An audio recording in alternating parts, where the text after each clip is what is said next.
Hell's Bells, Book 1, For Whom the Bell Tolls, by Jaysea Lynn. Chapter 1, Diagnosis. Lily. Lily knew the cancer was going to kill her when her car wouldn't start. The battered but usually reliable old Corolla had turned over a couple of times but never caught, leaving her sitting numbly in the driver's seat, the pounding of her heartbeat too loud in her ears. Her heart had been pounding all day, from the moment she'd woken up, while she'd sipped her coffee in fretful silence as she'd driven to the doctor's office and sat in the chair with its scratchy blue fabric. Pounded right up until the doctor walked in, sympathy in his eyes and a clipboard in his hands. The antiseptic clinic smell had suddenly been too sharp, and the cool air went biting, the scratchy fabric of the chair like sandpaper against her skin. The doctor's too calm tone and quiet words had been somehow shatteringly loud as he'd laid it all out for her plainly. Her heart had started racing then, pumping blood and adrenaline through her system, preparing her for a fight that would never come, one she'd already lost. Lily sat helpless and alone, gripping the steering wheel and staring down at her hands, the sleeve of tattoo snaking up her left arm, going blurry as her eyes burned. She'd been told countless times that getting tattoos was like putting a bumper sticker on a Bentley, and each time she'd laughed them off and joked that she was a Corolla at best. What a self-fulfilling prophecy that had been. A single gasp of breathless, unfunny laughter escaped as she tried to blink away the tears. She clapped a hand over her mouth, even though no one was around to hear her. She was in shock, she knew that. Panicking? Probably. Why not add hysterical to the mix? It bubbled up her throat and escaped around her palm, until finally she gave up the pretense and let her hand drop. She laughed and laughed, horrible, desperate laughter at her diagnosis, at her car that wouldn't start, at her whole ridiculous life. Her throat tightened, and she gripped the steering wheel with both hands until her knuckles turned white, and her laughter started to sound and feel suspiciously like sobs. "Fuck," she choked out, the mirthless humor washed away in an instant, replaced by a familiar burn of anger, fury. "Fuck! Fuck!" She slammed her hands on the wheels, the sting and jolt of impact shuddering up her hands and arms. "Fuck!" She screamed so loudly that a woman getting into an SUV 4 spots over startled and dropped her keys. Lily slumped, pressing her forehead to the wheel, long auburn hair falling forward to shroud her from the world, hands clasping the back of her head as she took deep, shuddering breaths. Her heart pounded so hard she could hear it in her ears, like it was trying to reassure her that she and it were still alive. The doctor had given her options, of course, options to prolong, to ease, but options were for people with money, people whose cars would start. She sucked in a long, slow breath, focusing on the sweet rush of air into her lungs, lightly scented with amber and sandalwood thanks to her air freshener. She'd known in the doctor's office from the moment he'd told her that not only did she have cancer, but it had metastasized everywhere. She'd run through every option, every variable again, then once more just in case, and reached the same conclusion. She was going to die. The knowledge sank into her soul like a stone. She wanted to panic, to completely lose it, to let herself finally fall to pieces, to let herself cry, scream, beg, and rage, to shatter into shards so small she wouldn't see herself in any of them. But damn it, she just wasn't built that way. She wasn't built to break, no matter how much she wanted to, and she silently and half-heartedly cursed that fucking part of her that couldn't let her be that vulnerable, even alone. Lily pressed her fingers to her eyes so hard she saw stars. She'd be dead in less than a year with no treatment. With aggressive chemo, she could buy herself some more time. Miserable, painful time. And debt. Why did it always come down to fucking money? Her job paid reasonably well, and she got a week of paid time off each year. With no accumulation of paid time off from year to year, of course. But benefits? Too expensive for a company that would rather pad their bottom line. She'd been scrolling through job listings in every spare moment of time at work, and damn near none of them offered benefits. Most of the ones that did sounded awful and soul-sucking, but she'd applied to the few that didn't sound completely intolerable. She'd always been careful with her money, trying to walk the fine line between financial responsibility and allowing herself to enjoy life. But her savings wouldn't pay for the first round of chemo. She could afford a hospital gown and a high five from an overworked nurse, but those wouldn't keep the cancer from killing her. Nothing would. Her phone buzzed in the center console, and she squeezed her eyes shut, her heart aching so fiercely it made her breath catch.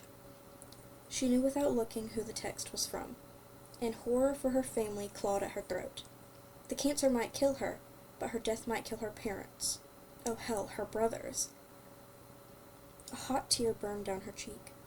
Her hand shook when she reached for her phone, and it took twice as long as it should have to unlock it and open the text from her mom. Mothership. So? Lily's heart lurched. Fuck, she choked, dropping her head back. Her backpack sat in the passenger seat, packed for a weekend at her parents' house. She'd hoped it would be a celebratory visit. Self-loathing and fear rose like a tide, threatening to drown her. In a surge of helpless, defiant rage, Lily reached for her keys, twisting it mercilessly hard. With a pause and a whine of effort, the engine started and purred quietly. She briefly wondered if it was a hopeful omen before dismissing the idea and just being thankful for the small mercy. Okay, she said quietly, then again with more conviction. Okay. She sat up, swiping at her eyes, and took a deep, steadying breath, then another. She checked herself in the rearview mirror, hating the truth she saw in her own hazel eyes. She had a couple of hours on the road to think, and she would need every second of them. Her response to her mom was brief, but it was all she could manage. Lily. I'll tell you when I get there. See you in a bit. Love you. Chapter 2. Passing. Lily. In the end, dying was both a massive pain in the ass and a relief. As the symptoms progressed, she tried to explain to her friends and family that, while the physical pain was omnipresent, and did indeed royally suck, the knowledge that the pain would eventually end was comforting. Only a few of them were able to get it. For most, like her parents and brothers, the situation was still too raw for them to be able to take that observation in, and they told her not to think so negatively. Part of her had wanted to scream. She was losing everything, wasting away bit by bit. She ached down to her bones with a chronic pain that over-the-counter medications couldn't hope to touch. She sat with the knowledge that all of her dreams, her goals, and her hopes had died long before her body would. If she took comfort in the end, it didn't mean that she loved them any less, that she didn't hate knowing the pain her death would cause them. Didn't they know that? Didn't they know she would stay if she could? The utter unfairness of it made it hard to bite her tongue, but she tried. If she could get through the conversations that immediately followed her diagnosis, some of the most painful of her life, she could do this too. She knew that it was her pain and fear that had her quietly resenting every mournful or overly positive comment and every long look they gave her. All she had to do was die, and with death would come the end of the pain, but they would have to live with the memory of it, of her. So she'd swallowed the bitterness and rage down, mostly, and tried to give them as many good days and things to remember her by as she could. She'd written letters for them, especially for her brothers. Sat and talked with her mom for hours, marathoned all the old Godzilla movies with her dad. She'd cleared her apartment and didn't tell anyone how she'd drifted through the rooms, numbly wondering what to sell, who to leave certain things to, what she would need or want to the end.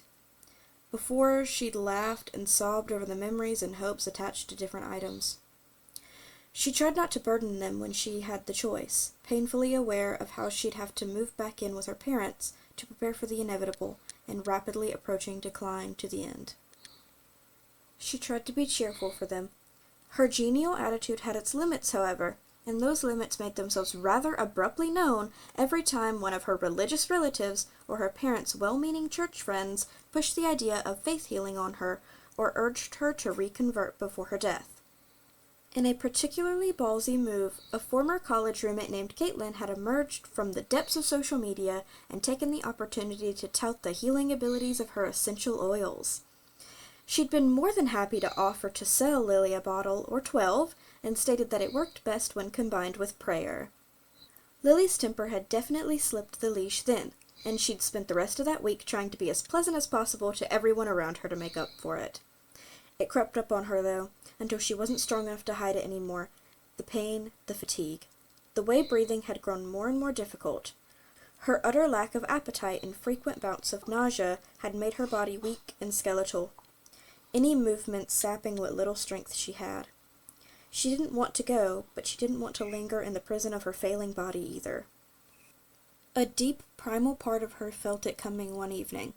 Her heart had beat a little bit harder in defiance of the inevitable, but had stayed steady until the end. She'd hugged her parents a little tighter that night. When death came for her, it was bittersweet, but nothing hurt anymore.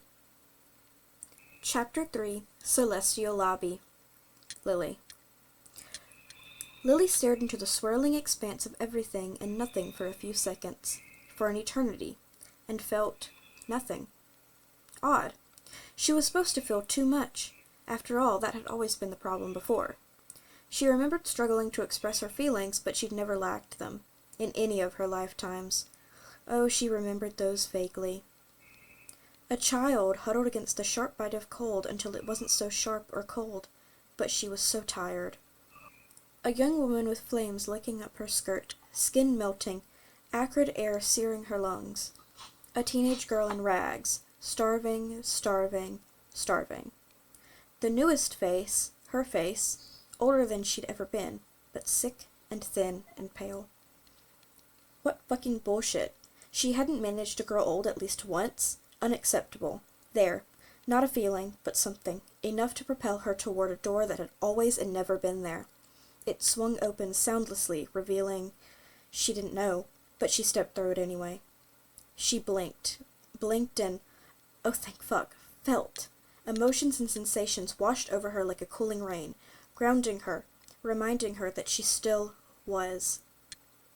The apathy of the in-between hadn't been bad, but it hadn't been good either. It, like her, hadn't been anything. Lily pressed her palm against her chest, searching for the reassuring pulse of life, but it was nowhere to be found. A hollow, jarring quiet sat in its place, her heart still beneath her hand. Grief, potent and swift, stole the air from her lungs in a rush. She'd been no more or less aware of her heartbeat than anyone before her diagnosis, but ever since she'd found out that her beats were more numbered than she thought. She'd savored each one. The silence under her palm was just another reminder of the fight she'd lost, of her failure. Lily dropped her hand, squeezing her eyes closed. Breathe in, hold, breathe out. When she felt a little more like herself again, she opened her eyes and took in her oddly familiar surroundings. It was reminiscent of a cathedral, though it was built on a scale that human hands could never hope to achieve, with a ceiling towering so high above her that its shape and details were hopelessly obscured. The shifting golden light emanating nebulously from it was pretty, gilding the edges of delicate puffs of mist that wafted like clouds high above. Sounds trickled into her awareness, and she pulled her gaze from the ceiling just in time to see a man in a suit appear next to her, walking through a door that quickly disappeared. He looked around for only a second before reaching up and tugging his tie loose, striding forward with languid ease. Lily watched him go, then studied the room. Eclectic rows of seating stretched into the distance, armchairs, pews, cushions, prayer mats, benches, some of them occupied by people, souls, she realized, who were, for whatever reason, waiting. On the far side of the space, she could make out a line of what looked like, and what instinct told her, were desks. Lily took one step forward, then another, marveling at how easy it was to move again. Missing heartbeat aside, she felt like she had in her late 20s, when she'd been at her most athletic and moving her body had been fun. Damn, it had been so long since she'd had fun. Some of the seated souls who she passed had a crackling, angry energy to them. Others were so serene that peace radiated from them like light. Still, others were twitchy, or stunned, or sad, or looking around curiously. Lily didn't stop to talk to any of them, just kept heading toward those oddly important desks that weren't actually that far at all. Stretching in an unbroken line from the wall on her right, to a set of pillars framing the entrance, to a massive hallway off to her left, the desks were a hive of voices and activity. They were set up like bank teller desks, with rich, dark wood and solid dividers separating the desks and their occupants from their neighbors. People of all ages, nationalities, and seemingly, if their attire was an indication, time periods, sat behind the desks, talking to the equally diverse souls who sat in the lush, comfortable-looking wing-back chairs before them. A red-faced man slammed his meaty fist on the desk of a woman in Victorian dress, who simply arched an unimpressed eyebrow over her oversized mug of tea and repeated herself in a crisp, no-nonsense voice. A little boy, barely more than a toddler, hugged a teddy bear tightly to his side, staring wide-eyed but unafraid at the androgynous person who held his hand and spoke gently to him as they walked toward an elevator made of light. "It takes a moment to get used to, I know," a soft, cheerful voice said. Lily looked down, startled to find herself standing directly in front of one of the desks. A Middle Eastern woman wearing a hijab in a delicate shade of pink smiled up at her, gesturing to the wingback chair. "You're welcome to sit if you like, and take as long as you need to process." Lily sank down, dimly noting that it would make a wonderful reading chair. "I remember this, a bit." The woman smiled. "It's not so bad if you've done it before, is it?" Lily smiled back. "Not bad at all. I'm Lily." "I know," the woman chuckled, holding up a file. "I'm Saida." "Nice to meet you, Saida." The chair really was comfortable. "I'll help guide you through your options for the afterlife when you're ready. I'm happy to answer any questions you might have if you need immediate answers to help you adjust, or we can just sit together for a time." Oh, she had questions, but as she considered which to ask, a vague recollection came to her about her previous debts. If my memory serves me right, this process is fairly thorough and self-explanatory. Though, Lily frowned, annoyed that her memories were so hazy. "I can't quite remember what that process or explanation is." "That's very normal," Saida assured her warmly. "You'll find that impressions and feelings of past lives are going to be far more prevalent than details or fully formed memories, unless you are looking through your soul file, of course. Your most recent life will remain clear to you until you decide to reincarnate." Lily nodded, eyes dropping to the file in Saida's hand. Her soul file, a tangible, unfettered manifestation of everything she'd ever been. Not exactly light reading. "Then can you remind me of the process, please? I'm a more rather than less information type." Saida smiled before answering. "Your options are as varied as the beliefs of humanity. There are a few, shall we say, umbrella beliefs, Christianity, for example, with all of its different denominations and offshoots and adaptations. There isn't a dedicated judgment system and afterlife for each, but there is a generalized process based on the core essential values outlined by the universe, and in the case of that belief, God. This keeps things like cults from gaining legitimacy for their corrupt values and actions." Lily tilted her head back, absorbing the implications of what Saida had just said. "So, in the case of, say, Hinduism, does the universe work with the Hindu deities to decide the judgment system and process?" Saida brightened. "Yes, precisely." She tilted her head slightly to the side. Although, while each belief system has its own system of judgment, there are a few universal constants, such as valuing kindness and condemning extreme cruelty. There is also the universal judgment, which is based on no specific faith or creed, but leads to the same basic results as anything else. The realm of paradise doesn't have any particular faith attached to it, and souls who reside there have their own unique paradise. Saida paused, smiling softly. "It's easier to see it than to have it explained, but does that make sense so far?" "It does. So, all the deities and beliefs in history—" Lily trailed off, looking at Saida expectantly. She beamed. "If you can think of it, it's here, as long as it wasn't based in cruelty." The white-knuckled grip Lily had on the armrest loosened a little. The confirmation that the Greek pantheon actually existed, and that the Polynesian pantheons did too, was pretty fucking cool. She'd wondered if all religions had been a little right and a little wrong. Okay, so what happens after judgment? After passing through judgment, souls who have been judged well will go to the paradise realm of their preference. Using the example of Islam, this would be the levels of Jannah. For Christianity, it would be heaven, and so on. That is, unless the soul prefers otherwise. These souls are free to move about the afterlife in its many realms as they wish, within the bounds of respect and courtesy, of course. Think of it as a neighborhood. You have your own home, your perfect dream home, and you can walk out the front door and visit a friend or a different neighborhood any time. If you find a neighborhood you'd like to live in more, you can move there. If you are judged well, there are very few places that you cannot go. "Such as?" Lily asked. "Well—" A loud clatter interrupted her. 2 desks down, a chair had toppled over backwards when the woman occupying it had stood abruptly. Clearly upset, she stood with her hands pressed to her face. Lily raised her eyebrows and braced for a possible tantrum.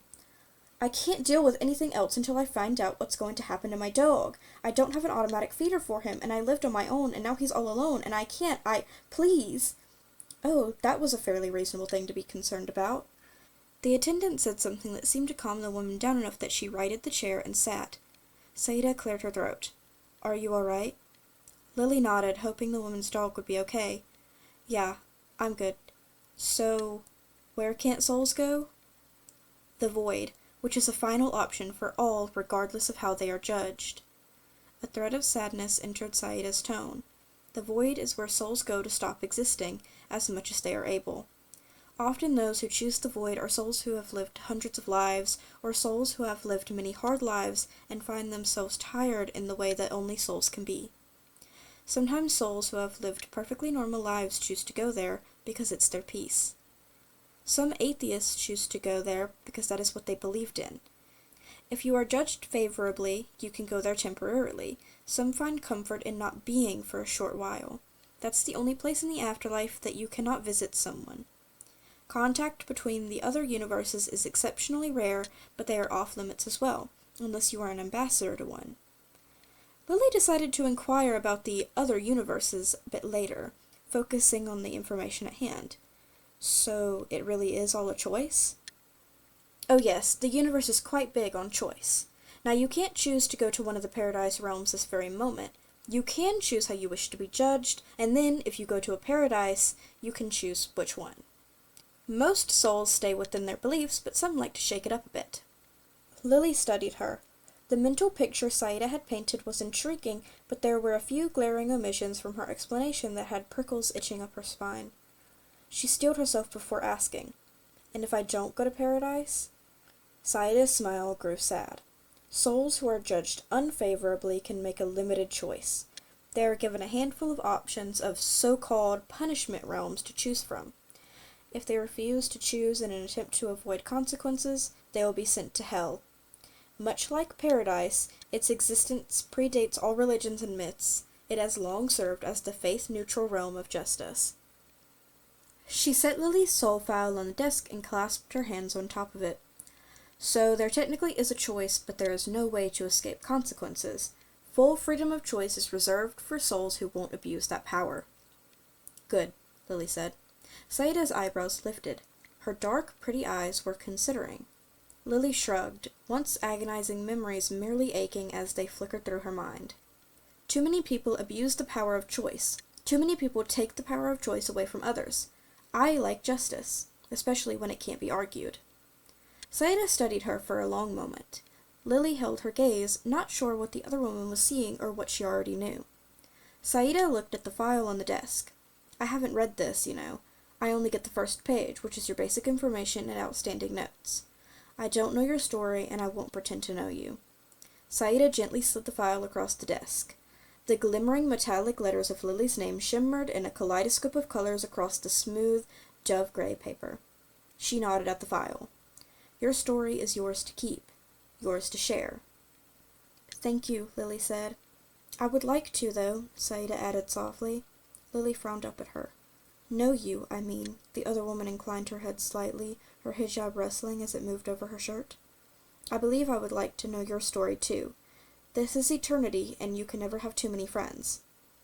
Lily shot her a wry grin. "I could be a terrible person, like a universally certified terrible person, depending on how this next part goes. I'll be the first to tell you that I can be mouthy."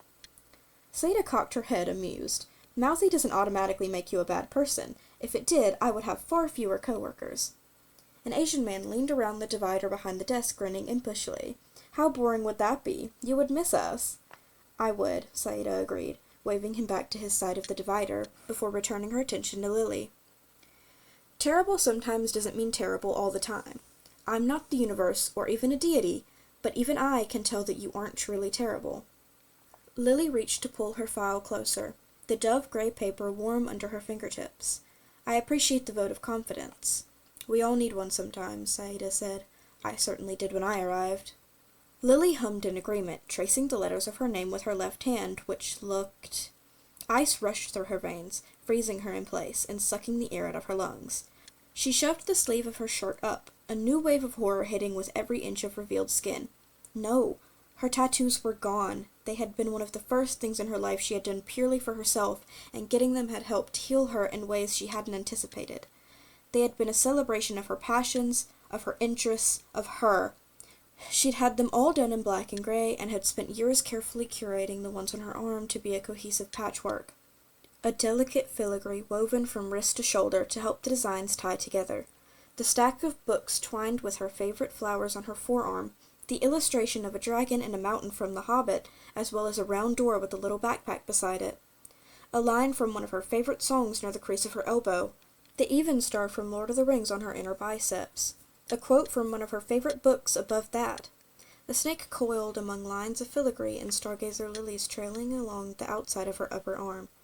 She didn't need to look to confirm that her back, ribs, hip, and thigh were all missing the ink she'd loved so much. All of them gone. A slender brown hand settled over hers, snapping her out of her spiraling grief. Saeda's eyes were understanding but firm.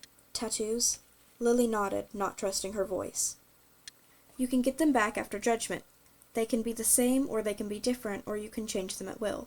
As a soul, your appearance isn't as fixed as it was when you were alive, but only after judgment. Well, that's a relief. Lily forced herself to relax and flash a smile, and a hell of an incentive. I once had a man come through who had been heavily tattooed and was inconsolable for an hour before I managed to explain the situation to him. I've never seen someone leave the chair so quickly. I saw him in the Universal hallway some time later, happy as a clam and covered in his art again. Personally, my incentive was the potential of limitless spice cakes, Saeda grinned. Lily's smile turned genuine. If judgment went well, what awaited her? What would coffee be like in the afterlife? Oh, the books! There had to be so many new books! She picked up her file, a thrum of reality disrupting her hopeful train of thought. She knew herself, who she had been, who she had become. The good, the bad, all of it. Saeda seemed to have faith that she would be judged favorably, but Lily wasn't so sure. She sucked in a deep breath that she didn't need, but the habit sure felt good. Fuck it. In that case, I'll go with universal judgment. Saeda beamed. Excellent. Would you like some company? Chapter 4. A bit judgmental. Lily. Lily waited for Saeda at the pillars framing the massive hallway, gazing at some of the souls who sat waiting. An elderly man sat quietly on a park bench, a peaceful smile on his weathered face, hands clasped in his lap. His file, thicker than Lily's, rested beside him, but he just calmly watched the souls at the line of desks as if they were pigeons at the park. He must have caught her staring because he met her eyes with a smile and a nod before going back to watching the souls. He's waiting. Saeda's voice drew her attention to where the other woman stood at her side. Lily was unsurprised to find that she towered over the other woman. At 6 feet tall and with the fondness for high heels, she'd seldom had to look up at someone. He's not ready to be judged yet? Lily asked. Yes and no. He's received his file and he's selected his method of judgment, but he's waiting for his wife. Saeda smiled. It was their third lifetime together. Their stories are beautiful ones, powerful, sometimes heartbreaking. 3 lifetimes? Lily's silent chest ached as if her useless heart still had the capacity to break. I know, we're all very fond of him. He's very sweet. Would you like to talk to him? 3 lifetimes together. What would that kind of love and devotion even look like? Feel like? No one had ever wanted her like that, and certainly not in her last lifetime. Her romantic life had been a short string of hookups, unrequited crushes, and politely declining offers from people she just hadn't clicked with. Before that, all she had were dim flickers of memory from old lifetimes. An arranged marriage to a man she didn't love, but who had been decent enough. He'd loved someone else. The blacksmith's daughter, maybe? But her husband had never strayed physically or beaten her. She didn't think he'd mourned her when she'd been falsely accused of being a witch and burned at the stake. Had he ever married the woman he actually wanted, or had his first wife, alleged witchness, ruined his chances? In another lifetime, she vaguely remembered being hungry and wondering if she really had feelings for the young man with the chestnut cart, or if she just wanted the food he sold. The memories from her most recent life flared hot and bright. Most prominently a drunken moment of honesty from some frat guy at a party in college. You're good enough for a quick hookup, but not worth the effort of dating, you know? You're hot, but a lot. He'd been so pleased with his inadvertent rhyme that he'd taught it to others, and hot but a lot had followed her for months. She'd known it was a horseshit sentiment from the moment it was said, but for the rest of her life, in weak moments, There had been an insidious little voice in her mind that had whispered that maybe he had been right. Maybe she was too much. Too sharp, too sarcastic, too independent, took things too seriously, had feelings that were too big. She'd worked so damn hard to grow, to overcome her traumas, to smooth the roughest of her edges and dull the worst of her sharp tongue. It had never seemed to make a difference in the way she'd wanted it to. 3 lifetimes. Her longest relationship had been a month-long friends with benefits situation with a woman from her rhetorical criticism class whom she'd never seen again. "No," she choked, then cleared her throat. "No, thank you." Saida gestured to the hallway without a hint of pity or judgment. Lily fell into step beside her, adjusting her stride to match the shorter woman's as they left the cavernous main room behind.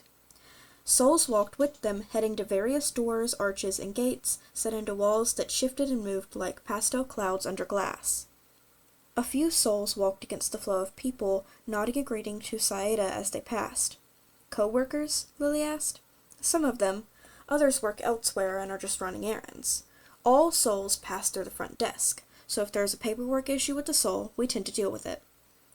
"Someone missed a golden opportunity to call it the front desk," Lily mused, watching a soul peer up at a pearlescent arch before walking into the golden mist inside it. Saida laughed. "I'll add it to the name suggestions in the break room. People will love it." Before either of them could say anything else, a set of elevator doors dinged open. A being walked out with an armful of stapled papers, looking harried. Towering over everyone in the hallway, Lily included, they appeared to be female with fine features, an aquiline nose, and a body built along powerful athletic lines. Smooth navy blue skin was offset by a dark gray shirt, black jerkin, and leggings, all decorated with intricate embroidery along the hems and paired with immaculately buffed calf-high boots. A pair of spiraling black horns near her temples gleamed in the shifting golden light, their bases hidden in the being's straight blue-black hair. "Mora," Saida said, surprise coloring her tone. "Everything all right?" The being, Mora apparently, stopped mid-stride with an exasperated sigh. "No, fucking souls.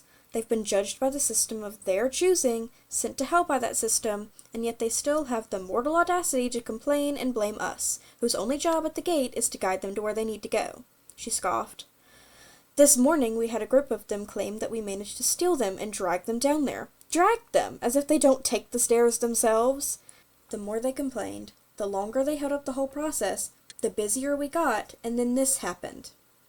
Mora hefted the armful of paperwork. Souls who actually needed guidance didn't get it, and now we have to go find them and figure out where they're supposed to be. A long, tapered tail the same color as Mora's skin lashed behind her, reminding Lily of an annoyed cat. She found herself nodding along in sympathy. After spending her whole working life in some form of customer service, she could relate all too well to the miserable frustration of trying to deal with people who had seemingly little common sense and more than their fair share of audacity. She hadn't expected to relate so well to what she suspected was a demon, but the afterlife seemed to be full of surprises. Mora adjusted the stack of paperwork on her arm. "These are the reports for the ones that I could track down today, but I just know some poor soul is sitting down there, probably on level 9, knowing our luck, throwing off someone else's paperwork. Universe help them if they are on level 9, he hates it when—" The elevator dinged again, and an equally tall but slightly younger-looking demon stepped out, holding yet more paperwork. His cherry-red skin and bull-like horns fit the traditional idea of a demon, but between his short white hair and the gray t-shirt he wore under his jerkin, he looked far more human.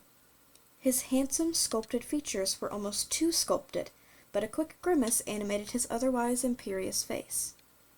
"A few more, Captain," he said apologetically. Saida hummed, glancing back toward the front desk. "Marcus should be getting back from his break right about now. He loves fussing over these kinds of problems, and I'll lend a hand when I'm done here." Both demons turned their eyes, green for her and gold for him, onto Lily. The instinctive flash of intimidation faded as she took a moment to really look at them.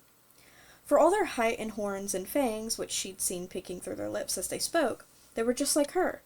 How many times had she and her coworkers bitched about ridiculous customers and even more ridiculous requests and demands? How many times had she grimaced the exact same way over the prospect of more paperwork? Customer service was a bonding experience. She got it. She offered a wave, immediately feeling like an idiot, but committing to it anyway. You can get away with a lot of things if you do them with confidence. If I knew the solution to dealing with idiots, I'd share it with you. Sadly, I just had to vent to friends and soothe myself with wine or chocolate. It didn't solve the problem, but it sure made me feel better." Mora's face brightened into a grin, and a passing soul flinched and took several running steps away. Lily grinned back. The red demon chuckled. "It's nice to remember not all souls are complete fuckwits." Lily shook her hand back and forth. "You caught me on a good day." The demons laughed outright, and even Jaysea gave a little chuckle.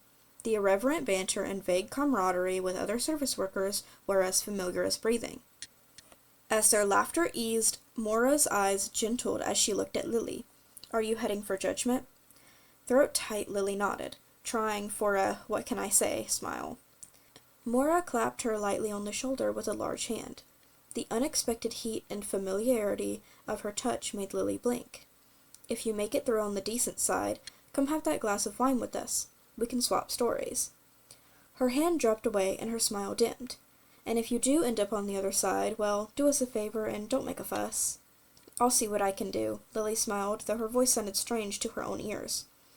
With friendly nods and farewells, the two demons strode away, tails flicking absently as they spoke to each other.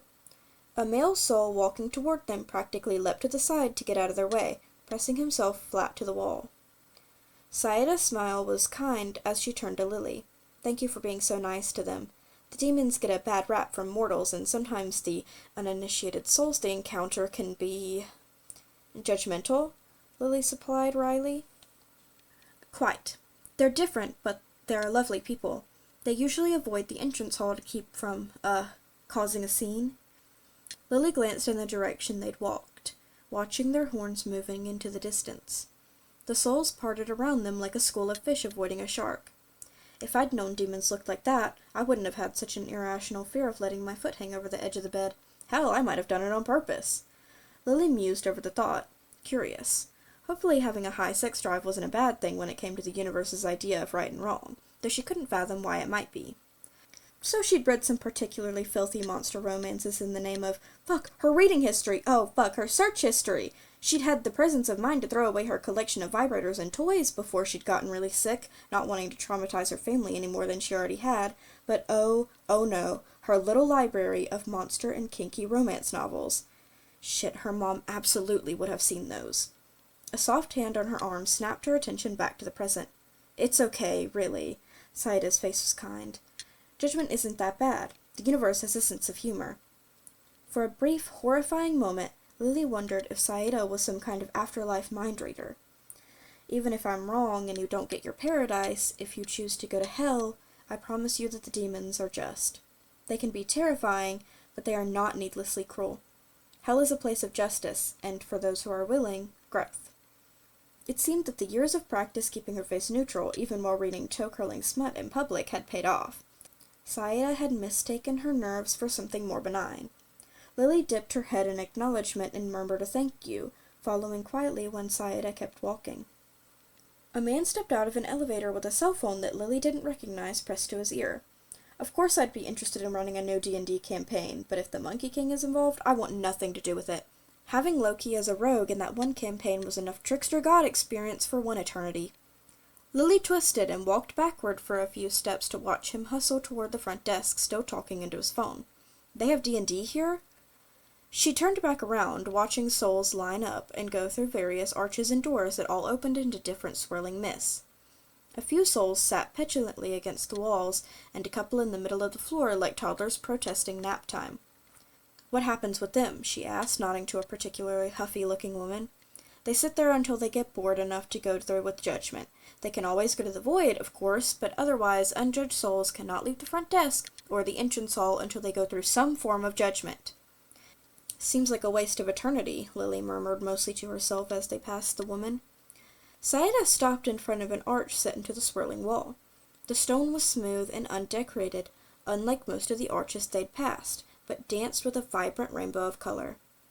Through the arch itself, nothing was visible but a solid gray haze. The noise and bustle of the hallway around them faded. Lily's attention pinpointed on the arch. What a simple thing. What a simple culmination of life and death and experience and loss. Decades of being, and all the lifetimes before that, all to stand before an arch filled with gray. The file in her hand suddenly seemed heavy. She knew what was in it, in her. The moments of kindness and cruelty, the mistakes, the triumphs, the sheer dumb luck, the motivations behind actions. What if... She shut the thought down hard before it had a chance to fully form. The universe wouldn't care that she'd never been wanted like that, loved like that. Romantic love, or the lack of it, didn't make a person better or worse at the core. She was to be judged. Her life, her actions. She wasn't unlovable. She'd loved her family and friends with her whole heart, and they had loved her, each in their own way. She'd known love, and she'd known herself. Tearing her eyes away from the arch, she looked at Jaysea. Her smile was gentle, eyes bright and understanding against the soft pink of her hijab. She offered Lily one slim hand. Lily gripped it, probably too hard, but Jaysea simply squeezed back. Lily sucked in a deep breath and stared into the gray. It didn't move, gave nothing away, might as well have been a solid wall, but there was something on the other side of that gray. She knew it. What it was she didn't have the faintest idea, but it called her, beckoned and dared her to come see, to open a book with no description and a blank cover and see where the story would take her. Hand slipping from Jayesa's, she stepped forward into the gray.